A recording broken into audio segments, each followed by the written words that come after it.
West Ham are set to make a new signing in the next 24 hours. Or 72, depending on who you believe. The Harry Maguire deal is probably potentially off. We have the latest on all of Lucas Paqueta's move to Manchester City and the players that we're linked to replace him. Some of them incredibly exciting young players from the Premier League last season who we will all watched and enjoyed. The longest transfer saga of all time has reared its ugly head once more, and then we'll end with a little bit of coaching news because we actually have a new coach. Imagine the scenes. Imagine the scenes. It's the West Ham Transfer Rumour Show, ladies and gentlemen. But again, we're talking top tier sources today. We're talking big news. And we start with the 24-hour signing palaver because the Telegraph reported earlier on West Ham are expected to complete the signing of a Harry Maguire alternative in the next 24 hours. Sean Whetstone has followed this up quite just moments ago almost, saying new centre-back target is younger than Harry Maguire and is expected to be landed in the next 72 hours. The smart money is on Jonathan Tah from Bayer Leverkusen, who is 6'5" and 27 years of age. Now, there's a bit more to this, which we'll get onto after, but let's skip straight to what's happening with Harry Maguire because this is all one big story with lots of moving parts going on, right? And that is that Jacob Steinberg, a top tier source, of course, earlier on tweeted, Maguire move is off. The club have grown tired of waiting for the deal to progress. Tah, just mentioned, and his centre-back partner at Leverkusen, which I don't know how to pronounce his name. I'm going to give it a shot. Kusunu of Leverkusen are the targets. X then also put out West Ham are now moving on to other targets 100%, frustrated with the lack of movement. Darmesh then put out Harry Maguire moved from Manchester United to West Ham stalling. West Ham have agreed a deal with United. However, it's thought Maguire's exit from Old Trafford has not been resolved. West Ham are still keen, but looking at other options. So there you go. All of the top tier sources talking about this one at once. We've apparently moved on, and it seems that the problem isn't actually us for once or David Sullivan, which is a shock, I know. But apparently we had it done. We had the deals done. We've agreed a deal with Manchester United. We agreed a deal with Harry Maguire. He was reportedly going to be on 120k a week, which is 70k less than what he was on previously at Manchester United. And that's where the discrepancy is coming from. He has asked for a I've seen 15 million, I've seen 12 million pound payout from Manchester United for leaving. They've offered him 6 million. Clearly, that's quite a large discrepancy. It's double.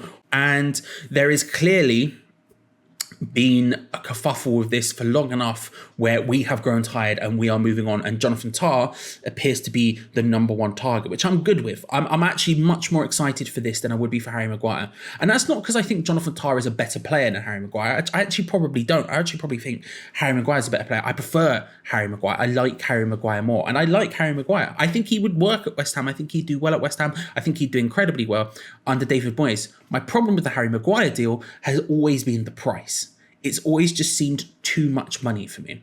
Now, obviously, we're talking about someone who is younger here in Jonathan Tah, but we're also talking about someone who is much better value for money, in my opinion. Because Harry Maguire on 120k a week, £30 million is a heck of a lot. Whereas if you can get Jonathan Tah for about the money that his rumoured release clause was, then I think it's much better. We go back to the Sean Whetstone tweet. Last month, Bayer Leverkusen confirmed that Tah's 20 million euro release clause has expired. Should a club approach Leverkusen about Tah, their managing director of sports, Simon Rolfe, said last month, quote, "We could negotiate freely," end quote. His current contract runs until 2025. So if you could get him for in and around that sort of figure, you're talking 2/3 of what you were paying for Maguire. The wages would be significantly less, and the drop-off is not so significant. Although I think Harry Maguire is a better player, it's not so significant that it's a huge problem. And also, if we're being real about it, I would prefer to see Zuma and Agerd, when they are both fit, which is going to be rare, being our starting centre-back partnership. I think that's a better partnership. I think they are better than Harry Maguire personally, or I like them more than Harry Maguire, and I would prefer to see them more than Harry Maguire. And so if we're looking to sign another centre-back, which is fine, I do think we need one, I think the finances should be that of reflecting what could be someone who is the backup centre-back to those two, as opposed to Harry Maguire, who would come in and be basically the highest paid earner at the club and almost go in straight away as captain and all these other things. It just felt like it was a bit too messy for me. But we do have injury problems, so we need someone who is good, and I think Jonathan Tah is very, very good. I can't say too much about his partner. I haven't watched him enough to really speak about. I've seen Jonathan Tah for years, whereas Kasuno I've only just really become aware of. Something else that's said to be included in all this, Gio told me two things when we were talking about the Harry Maguire situation earlier. The first one was that Villa are now interested in him after the Mings injury. And secondly, that apparently Harry Maguire wants to go to Real Madrid. So good luck with that one, Harry. I appreciate it. Speaking of former Manchester United people, or soon to be former Manchester United people, the longest transfer saga in history hath returned. That is right. Jesse Lingard, ladies and gentlemen. X and Dharmesh jointly put something out earlier. Quote, Jesse Lingard has been training with West Ham United today, quote, to keep his fitness up, end quote. Small possibility of short-term contract not ruled out. Lingard is free agent after contract at Nottingham Forest expired at the end of last season. Now, I thought we were done with this, but apparently not. Apparently not. I personally have never had the vitriol towards Jesse Lingard that I know most people have, and I fully understand why. Personally, I just don't care that much. I don't think it's that deep. I think he probably wanted to stay at Manchester United, his boyhood club. I think by the time he wanted to leave, it was just not working out. The deal didn't seem possible. And then when it came to the Nottingham Forest versus us thing, Nottingham Forest offered him an insane amount of money. He was obviously going to go for that. I don't have any problems with any of that situation, if I'm being honest. It felt a little bit like jilted lovers. I get that. But for me, I've never had the vitriol for him. Training at the club, fine. Who cares? It makes no difference to me. I don't really care. If anything, we could probably use the numbers in training, so that's fine. You can get involved. We don't have that many players right now. However, having said that, when it comes to some sort of actual contract, I'll say this, I'm not against it initially.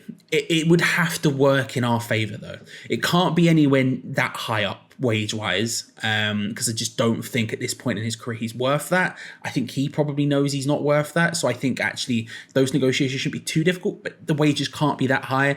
But as someone who could exist as a squad player, I'm not necessarily against it. I think we do need someone who can sort of play a couple of different roles, play as a 10. We need someone who can play out wide.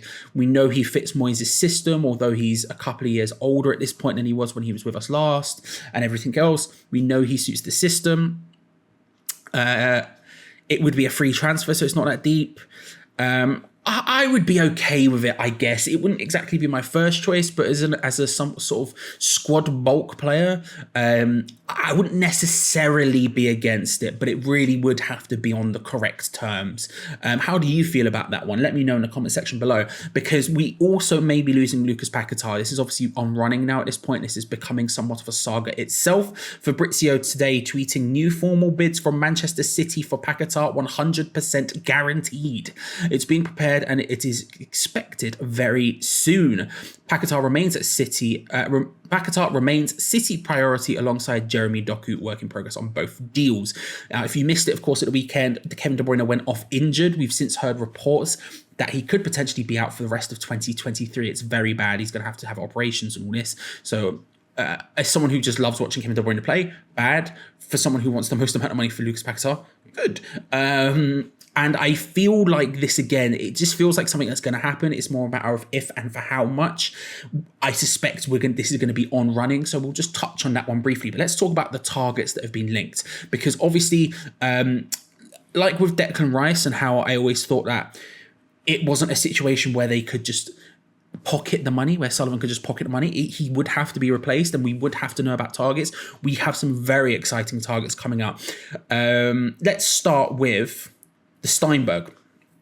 Steinberg has reported West Ham are bracing themselves soon to receive another bid for Paqueta from Manchester City. The Hammers are looking at Ajax's Mohamed Kudus, which of course we knew. Gio spoke about this yesterday. There'll be a video link at the end of this to send you across to that video. I'd be very, very excited about that one.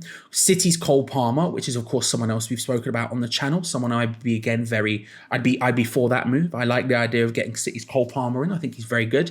And finally, Forest's Brennan Johnson. I was going to call him Brendan Johnson. That's the man out of The Mummy. No, it's Brendan Johnson, the fast, exciting, well, he's Welsh, isn't he? Welsh winger, as potential replacement targets. Mike McGrath at the Daily Telegraph also putting out this morning, West Ham hold interest in signing Notts Forest winger Brennan Johnson this summer. It's believed a package of 45 million would be needed for the 22-year-old to be allowed to leave. We could be looking at a situation here where we sell Paqueta for a large amount of money and we bring in not one but two very exciting young players, and I would be very, very for that. I obviously don't want to lose Paqueta. We discussed this on a video recently. As a fan, I do not want to see him go. I love the man. I've loved him before he got to West Ham. I love him even more now. He comes across as such a good guy, and when you have the juxtaposition of the Fabianski stuff from this morning, talking out publicly about being how angry he was that he was dropped, putting that out in the media. Aaron Cresswell refusing to train, just disappearing all of a sudden. Aaron Cresswell, if you go onto the main website, if you go onto the club's website and you click on the squad list and you look, and they've updated the photos for all of the players, except for Aaron Cresswell, who still has his old club photo. Aaron Cresswell, I would have put him as captain this summer. When you compare how Lucas Paqueta has gone about his business with that, I have nothing but respect for him. He was absolutely brilliant against Bournemouth. I think that I cannot begrudge him leaving, and I just hope that we get the most amount of money, even though I don't want him to go. But from a logistics standpoint, from a objective standpoint, if you're getting in the region of 80 to 90 million for Lucas Paqueta, and then you're replacing him with potentially two of Cole Palmer, Kudus, or Brennan Johnson, my choices would be, I mean, if we could get Cole Palmer maybe as part of a deal, maybe Kudus and Palmer would be really good. But any of those three really, and you're maybe even making a little bit of profit on that. That's an incredibly good deal for a single season. That's a single season, which we should bear in mind.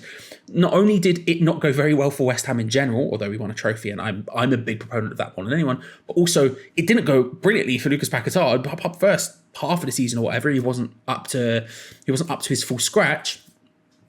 I think that's incredible work, and I'm really excited to see how these ones develop. I think we heard that X was reporting that Kudus might be someone we'd be interested in regardless of whether Paqueta left or not.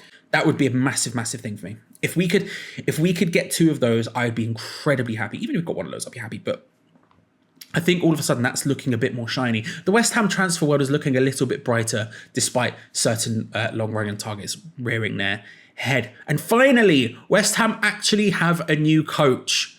Sort of, but we do have a new coach, ladies and gentlemen. This comes from X. West Ham have promoted under-21s coach Mark Robson to the first team coaching staff.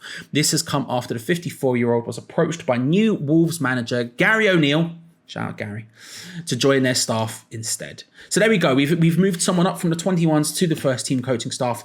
That's fine by me. Look, we need new coaches badly. It's been the biggest pet peeve of mine throughout the summer, is that we really, really need to sort that situation, and we haven't been able to until now, and it's kind of been forced upon us. But that's fine. That's fine. I'm okay with that. I think we need new coaches. I think we need them badly. I'm surprised it's taken this long. We heard from David Moyes the other day that he's in talks with some people. I think it should have been done a lot sooner than this, but we've got one sorted. We need to get maybe one more through the door, maybe another, but we'll see how that plays out, as we will with the rest of these news stories. Let me know how you feel about them in the comments section below. Are you happy Harry Maguire's off? Are you angry Harry Maguire's off? Do you think that Jonathan Tah is a good replacement for him? Do you have a better replacement for him? What do you think about Jesse Lingard? How do you feel about Paqueta? Which one of those three players would you like to see? Let me know about all of it in the comments section below, ladies and gentlemen. Gio will be back tomorrow. But until then, come on, you minds, enjoy yourselves, and we'll see you later. See you later, everyone. Bye. Bye.